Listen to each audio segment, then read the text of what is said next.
नमस्कार मित्रांनो, स्वागत आहे तुमचं आपल्या या मराठमोळ्या चॅनलमध्ये। मित्रांनो, मासिक पाळीच्या काळात शरीर संबंध ठेवायचे की नाही हा प्रश्न अनेकांना पडतो।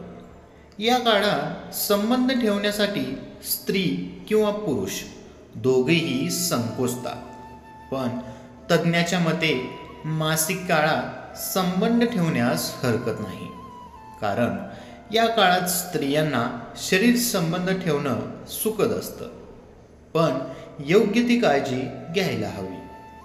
संसर्गाचा धोका जास्त। मासिक पाळीच्या काळात सुरक्षित संबंध ठेवणं गरजेचं असतं, कारण संसर्ग होण्याचा धोका असतो। त्यामुळे दोघांपैकी एकाने गर्भनिरोधकाचा वापर केला पाहिजे। साधारणपणे योनीचा pH स्तर 3.8 ते 4.5 इतका असतो, पण मासिक पाळीच्या काळात तो वाढतो। त्यामुळे इष्ट अधिक वाढतात आणि संसर्ग होण्याचा धोका वाढतो। लुब्रिकेशनची आवश्यकता नाही। जर मासिक पाळीच्या काळात शारीरिक संबंध ठेवले तर ल्युब्रिकेशनची गरज नसते। इतकंच नाही तर या काळात महिलांना शरीर आखडणे, अर्धशिशी, डोकेदुखी असे त्रास होतात। त्यामुळे जर या काळात संबंध केला तर शरीराच्या तक्रारी कमी होतात, गर्भधारणा होण्याचा धोका कमी। या काळात मासिक पाळीच्या काळात शारीरिक संबंध केल्याने गर्भधारणा होण्याचा धोका नसतो, कारण या काळात महिलांमध्ये बीजफल होत नाही। उलट मासिक पाळीनंतर शरीर संबंध ठेवल्याने गर्भधारणा होण्याची शक्यता जास्त नसते। संबंध ठेवणं एक प्रकारचा व्यायाम। बऱ्याचदा शरीर संबंध आनंदासाठी ठेवले जाते, पण त्याची दुसरी बाजू अशी आहे की मासिक पाळीच्या काळात शरीर संबंध ठेवल्यामुळे खूप जास्त प्रमाणात कॅलरीज बर्न होतात। त्यामुळे महिलांच्या शरीराचा व्यायाम होतो।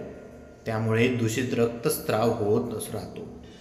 त्यातून शरीरातील विष द्रव्ये बाहेर टाकली जातात। शारीरिक संबंधामुळे वेदना कमी होतात। मासिक पाळीमध्ये शरीर आखडणं, उदास वाटणं, पोट दुखणं, डोके दुखणं असे त्रास होतात। जर या काळात शरीर संबंध ठेवले, एंडोफिन, ऑक्सिटोसिन आणि डोपामाइन सारखे हार्मोन्स निर्माण होतात। त्याने शरीराला सुख मिळतं आणि थोडं रिलॅक्स वाटतं। पोटदुखी कमी करते। मासिक पाळीमध्ये पोटदुखी म्हणजे क्रम्प हे लक्षण अनेक महिलांना खूप त्रासदायक आहे, पण मासिक पाळी दरम्यान संबंध ठेवणे तुमचा हा पोटदुखीचा त्रास कमी करू शकतो। मासिक पाळीमध्ये संबंध ठेवत असताना तुम्हाला साधारणपेक्षा जास्त रक्तस्राव होऊ शकतो। या दिवसांमध्ये शारीरिक संबंध ठेवत असताना गर्भाशय अंकुचन पावते व या अंकुचन प्रक्रियेमुळे गर्भाशयातील नसांवर अधिकचा ताण येऊन त्या फुटण्याची शक्यता वाढते। त्यामुळे तुम्हाला अधिक प्रमाणात रक्तस्राव होण्याचा धोका निर्माण होऊ शकतो। मित्रांनो, ही छोटीशी माहिती आवडली असेल तर आपल्या व्हिडिओला लाईक, कमेंट आणि आपल्या चॅनेलला सबस्क्राईब करायला विसरू नका। धन्यवाद।